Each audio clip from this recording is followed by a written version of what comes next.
জানাতে চাই কালীবাড়ির সবাইকে, আজকের যারা অর্গানাইজার, আমাকে কিচ্ছু করতে হয়নি। আপনারা খুব সুন্দর একটা উপহার, একটা অনুষ্ঠান আমাদেরকে উপহার দিয়েছেন। আমরা চিরকাল আপনাদের কাছে কৃতজ্ঞ থাকব। এবং এই যে কাজ আপনারা করলেন আজকে যারা এখানে এসেছে, আমি বলবো অনেকেই তাদের জীবনে কিছুটা পরিবর্তন আসবে। এইভাবে আপনারা যা করে যাচ্ছেন এটা মানুষের জন্য করে যাচ্ছেন, এবং মানুষের জন্য কিছু করা পরমেশ্বরের জন্য করা একই কথা। আসুন আমরা উদ্যোগ নিই, আমরা এইভাবে আরও সভা সমিতি করি, আমরা চেষ্টা করি সব মানুষকে জ্ঞানী করতে, সব মানুষকে ধর্মের পথে নিয়ে আসতে, সব মানুষকে কর্মঠ করার জন্য উদ্বুদ্ধ করি। আসুন আমরা সবার মুখে হাসি ফুটাই, এই আমার আশা থাকবে। আবার ভবিষ্যতে কোনোদিন আপনাদের সাথে দেখা হবে। আমার আজকে আরও অনেক কিছু বলার ছিল, কারণ আমার 33 ইয়ার্সের অনেক কথা জমে আছে, কিন্তু অনেক লম্বা সময় দরকার। আপনারা অধৈর্য হয়ে যাবেন, ভবিষ্যতে কোনোদিন আবার দেখা হবে। তো এই বলে আমি আমার বক্তব্য শেষ করছি। আবার দেখা হবে।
तमसादिलक्षम् एकं नित्यं विमलमचलं सर्वदा साक्षीभूतं भावातीतं त्रिगुणरहितं सद्गुरुं तं नमामि।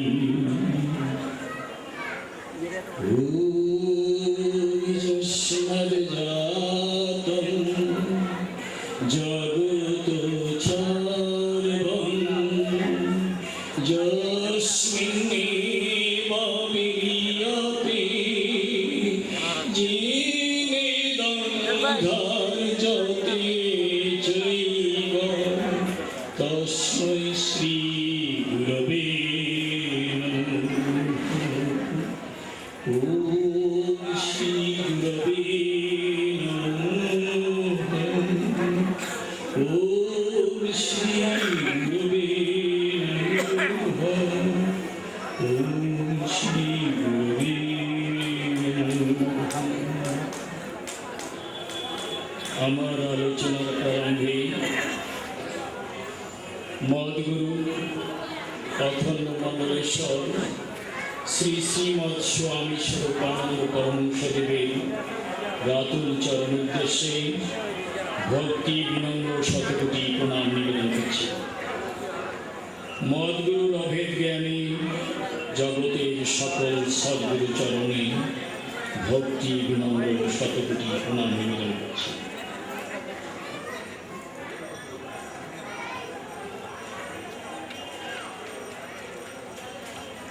ফতেপুর বসন্তপুর নিবাসী বর্তমান দুবাই নিবাসী শ্রী মনস্কান্তি পাল মহোদয়ের আয়োজনে বাংলাদেশ অখণ্ড সংগঠন ফেনী জেলা সংগঠনের ব্যবস্থাপনায় আজকের নিষ্কলঙ্ক চরিত্রই যথার্থ সৌন্দর্য শীর্ষক ধর্মীয় সভার পরম সম্মানিত সভাপতি শ্রী শীতল চন্দ্র রায় মহোদয়, আজকের অনুষ্ঠানের প্রধান অতিথি অগ্রজ ভ্রাতৃপ্রতিম পরম শ্রদ্ধাভাজন ডাক্তার শ্রীমৎ যুগল ব্রহ্মচারীজি মহারাজ, অধ্যক্ষ অজাচক আশ্রম বাংলাদেশ, মঞ্চে উপবিষ্ট বিশেষ অতিথিবৃন্দ এবং আমার সামনে উপস্থিত সুধী সজ্জন নরনারায়ণ মণ্ডলী এবং আমার একান্ত আপনজন সতীর্থ মণ্ডলী, ভ্রাতা এবং ভগ্নীগণ, সকলকে এই মুহূর্তে ভক্তি বিনম্র প্রণাম নিবেদন করছি। আমরা ধন্য, আমরা গর্বিত, আমরা আনন্দিত। কেন? যার উদ্দেশ্যে, যার মহিমা কীর্তনে, যার আদর্শে অনুপ্রাণিত উদ্বুদ্ধ হয়ে আমরা আজকে এখানে সমবেত হয়েছি। সেই পরমারাধ্য গুরুদেব অখণ্ড মণ্ডলেশ্বর শ্রী শ্রীমৎ স্বামী স্বরূপানন্দ পরমহংসদেব তার নরতনু এই বাংলাদেশে চাঁদপুর শহরে বর্তমান অজাচক আশ্রমে ধারণ করেছিলেন। আমরা ধন্য, আজকে অখণ্ড মণ্ডলী প্রকাশ সারা বিশ্বে। সেই অখণ্ড মণ্ডলী প্রথম সৃষ্টি হয়েছিল এই চাঁদপুরে। আমরা ধন্য কেন? আমরা যাকে গুরুরূপে পেয়েছি সেই গুরু চাঁদপুরে প্রথম গুরুরূপে আত্মপ্রকাশ করেছিলেন। আমরা ধন্য কেন? যে চরিত্র গঠন আন্দোলনের ডাক দিয়েছেন নিষ্কলঙ্ক চরিত্র এই যথার্থ সৌন্দর্য, যিনি দিয়েছেন তিনি চাঁদপুরে চরিত্র গঠন আন্দোলনের সৃষ্টি করেছিলেন। আমরা ধন্য, কারণ অখণ্ডের সঙ্গে মহামিলনের মন্ত্র সততা বিচ্ছিন্ন সাধক সমাজকে একত্রিত করবার জন্য স্বামী স্বরূপানন্দ পরমহংসদেব তার ধ্যানে জেনেছিলেন একটি মাত্র উপায়। সেই উপায়টি তিনি এই বাংলাদেশের কুমিল্লা জেলা অন্তর্গত রত্নগর থানা রহিমপুরে তার শ্রীমুখে দীর্ঘদিন মৌনব্রত উদযাপনের সময়ে উচ্চারণ করেছিলেন এই হরি ওম মহানাম সংকীর্তন। কাজেই আমরা যে ঋষি আরাধনা করি তার ঋষির সমস্ত পন্থাগুলি, দিক নির্দেশনাগুলি এই বাংলাদেশে সৃষ্টি হয়েছিল তৎকালীন পূর্ববঙ্গে। কাজেই আমরা সেই ঋষির ধারক এবং বাহক, তাকে ধারণ করে রাখা এবং সেই চিন্তাকে বহন করে নিয়ে যাওয়া আমাদের এক পরম কর্তব্য। আমরা এতক্ষণ আলোচনা শুনছিলাম বিদগ্ধ আলোচক বৃন্দের মুখে। আমার পূর্বে আয়োজক তার ভাবগম্ভীর এবং আবেগময়ী বক্তৃতা রেখেছেন। সাধনায় সৌভাগ্যের প্রসূতি, তার আলোচনার সার এটা আমরা বুঝি। সাধনা করলে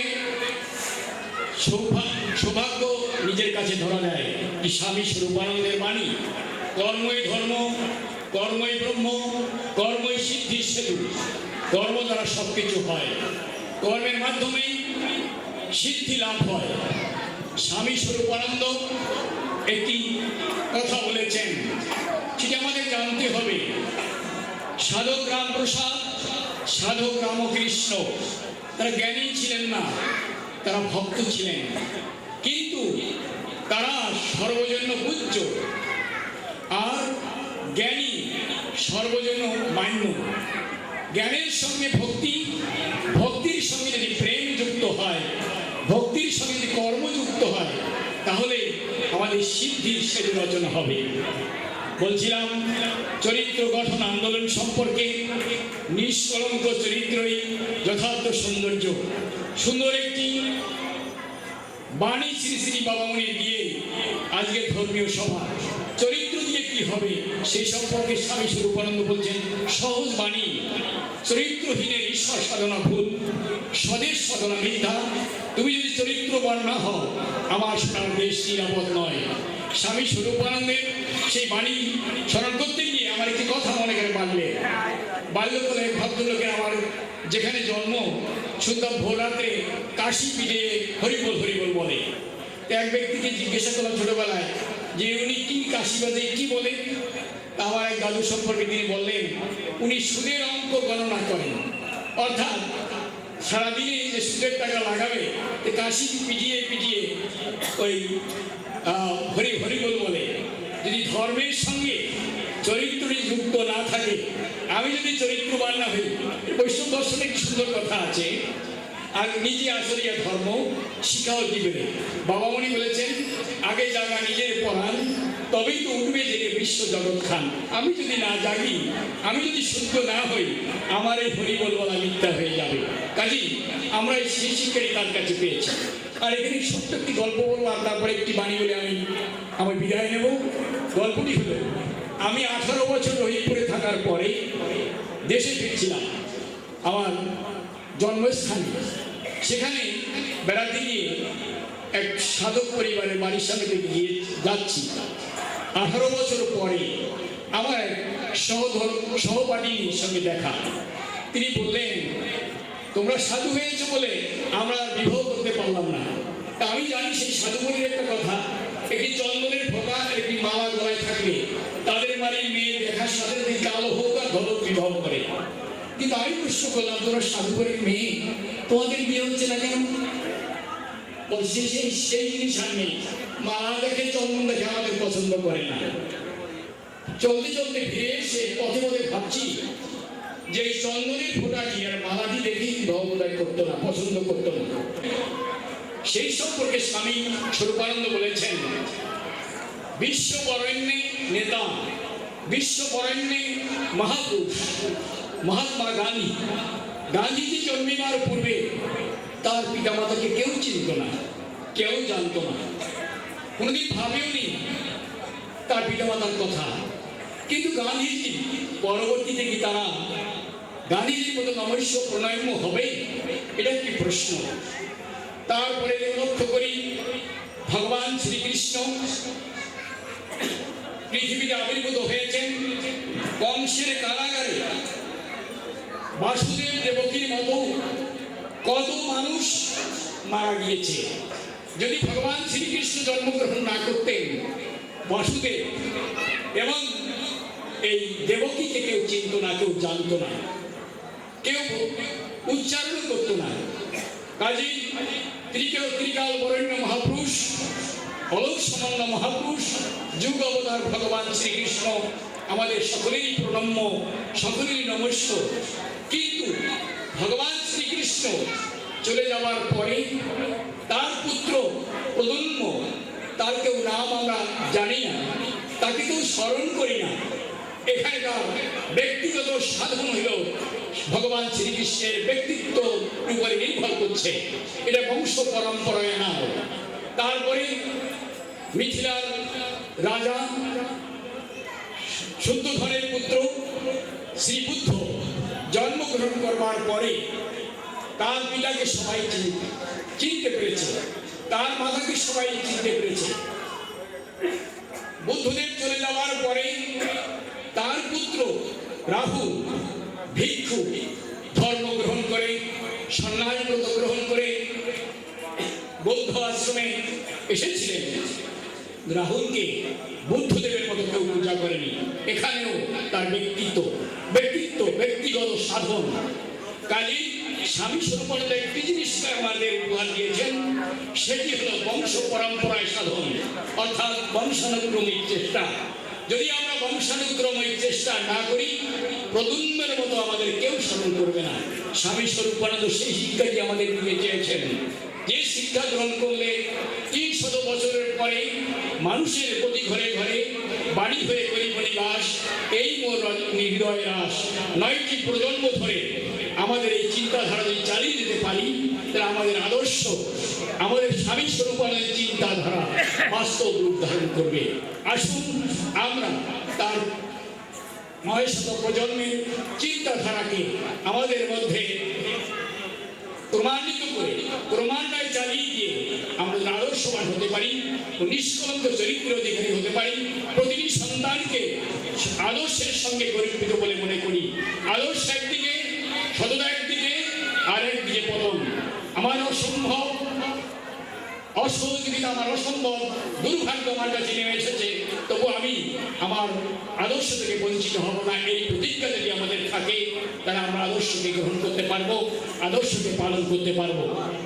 আজকের আয়োজককে আমাদের এই সঙ্গের সঙ্গে যুক্ত থাকার জন্যে আমি অজাচক আশ্রম এবং সখণ্ড সংগঠনের পক্ষ থেকে তাকে আমি বলবো, তিনি এই আজকের আয়োজন করে আমাদের সকলে মিলন করবার একটি সুযোগ করে দিয়েছেন, এই জন্য আমি তাকে ধন্যবাদ জানাই। তবে একটি কথা আমার স্মরণ পড়ে, বুদ্ধদেবের একটি বাণী আছে, বুদ্ধং শরণং গচ্ছামি, সঙ্গং শরণং গচ্ছামি, ত্রিবীজং শরণং গচ্ছামি। বুদ্ধকে স্মরণ করো, সঙ্গকে স্মরণ করো এবং ত্রিবীজকে স্মরণ করো, তাহলেই তোমার এই আদর্শ পরিণত হবে। আমিও তাকে আবেদন জানাবো, সঙ্গের সঙ্গে যুক্ত হয়ে তিনি তার কর্মধারাকে যদি চালিয়ে যান, আমরাও তাকে সহায়তা দিতে পারবো, তিনিও আমাকে সহায়তা দিতে পারবেন। এই বলে সকলকে ধন্যবাদ জানিয়ে সকলের সুখী সুন্দর জীবন কামনা করে আমার বক্তব্যকে শেষ করছি। সকলকে প্রণাম।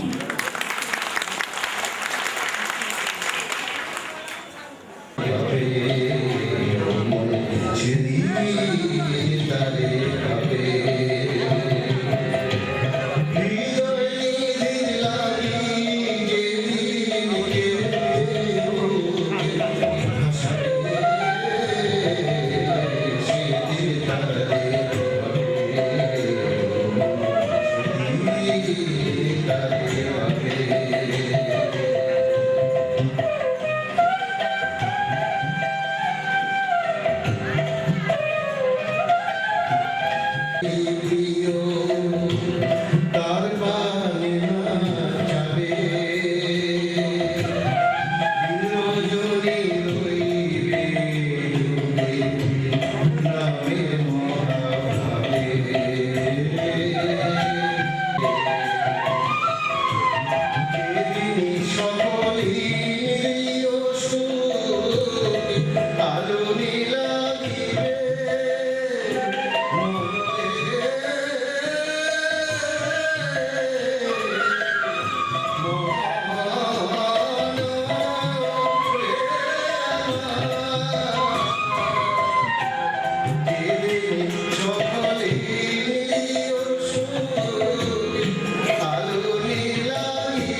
अखंड प्रेम महानंदे हरि हरि हरि ओ নাম নিবেদন করি। পরম সম্মানিত সভাপতি মহোদয়, মঞ্চে আসীন বিশেষ অতিথি মণ্ডলী, যার আগ্রহে আজকের এই পূর্ণ অনুষ্ঠান, সেই সুন্দর ব্যক্তিত্ব শ্রী মনোজ কান্তি পাল মহোদয়, শ্রী গুরুর সাক্ষাৎ বিগ্রহ, আমার সতীর্থ মণ্ডলী এবং শ্রী ভগবানের পরম আদরের সন্তান শ্রী নারায়ণ মণ্ডলী, এই শুভ সন্ধ্যা আপনাদের সকলকে আমার শ্রদ্ধা প্রতি প্রণাম নিবেদন। দীর্ঘক্ষণ আমরা বিভিন্ন বিদগ্ধ আলোচকের আলোচনা শ্রবণ করেছি। পিছনে বলার কিছু সুবিধা আছে। আগের যারা আলোচনা করেন তাদের আলোচনাকেই কেন্দ্র করেই বক্তব্যকে সমাপনের দিকে নিয়ে আসা যায়। এই জন্য আজকে যে সকল আলোচক মণ্ডলী তাদের সারগর্ভ আলোচনা রেখেছেন, আমি প্রথমেই তাদেরকে আমার গভীর কৃতজ্ঞতা জানাই। সমবেত শ্রদ্ধী নারায়ণ মণ্ডলী, অখণ্ড মণ্ডলেশ্বর শ্রী শ্রীমৎ স্বামী স্বরূপানন্দ পরমহংসদেব, তিনি বলছেন, আমি জগতে নূতন ইতিহাস সৃষ্টি করিতে আসিয়াছি, গতানুগতিকতা আমার পন্থা নহে। বাংলাদেশের অখণ্ড সংঘের সঙ্গে 50টি বৎসর শ্রী গুরু করুণায় যুক্ত থাকার আমার অভিজ্ঞতা আছে।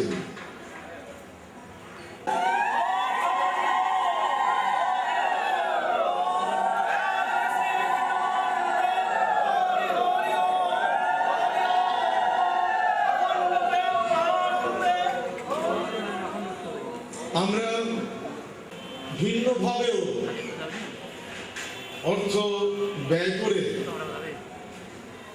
জনমণ্ডলীকে তুষ্ট করতে পারতেন, কিন্তু তিনি চাইলেন যে একটি ধর্মীয় অনুষ্ঠান করে আমি মানুষের সেবা করি। এই জন্য তাকে ধন্যবাদ জানাই। আমাদের সাধুজনেরা বলেন, সাধুজনের বৃত্ত শুধু পরহিততর, যার বৃত্ত পরহিতে যুক্ত হয়, পরকল্যাণে যিনি নিজের সম্পদকে প্রযুক্ত করেন, তিনিও সাধু। আমি ভগবানের কাছে প্রার্থনা করি যে দীনদরিদ্র অবস্থা থেকে একটা অর্থনৈতিক দিক থেকে মর্যাদা সম্পন্ন অবস্থায় যিনি উপনীত হয়েছেন, তিনি আজকে যে ধর্মীয় অনুষ্ঠানের আয়োজন করেছেন, পরহিত ব্রতে তার অর্থ বিনিয়োগের সূচনা হোক আজকের এই অনুষ্ঠান। সমবেত সুধী সজ্জন মণ্ডলী, আজকে আলোচনার প্রতিপাদ্য বিষয় নিষ্কলঙ্ক চরিত্রই যথার্থ সৌন্দর্য। শ্রীমন মহাপ্রভু যখন আবির্ভূত হলেন নবদ্বীপ ধামে, তখন জ্ঞান চর্চার প্রতিযোগিতা। কে সুন্দর? যে বিদ্বান সে সুন্দর। কে শক্তিশালী? যে জ্ঞানবান সে শক্তিশালী। কে নমস্কার? যে পণ্ডিত সে নমস্কার। সেই যুগ পেরিয়ে গেছে। তারপর আমরা দেখেছি যে বিত্তশালী সে সুন্দর, যে ক্ষমতাশালী যে সুন্দর। এর মধ্য দিয়ে স্বামী স্বরূপানন্দ বলেছেন নিষ্কলঙ্ক চরিত্রই যথার্থ সৌন্দর্য। ইংরেজিতে একটি কথা আছে, character is the crown and glory of human life. জগতে বহু বিত্তবান ব্যক্তি মানুষের দুঃখের কারণ হয়েছে, এই ইতিহাস আমরা জানি। বহু বিদ্বান ব্যক্তি মানুষের দুঃখের কারণ হয়েছে, সেই ইতিহাস আমরা জানি। বহু ক্ষমতাশালী প্রতিপত্তিশালী ব্যক্তি মানুষের দুঃখের কারণ হয়েছে, সেই ইতিহাসও আমরা জানি।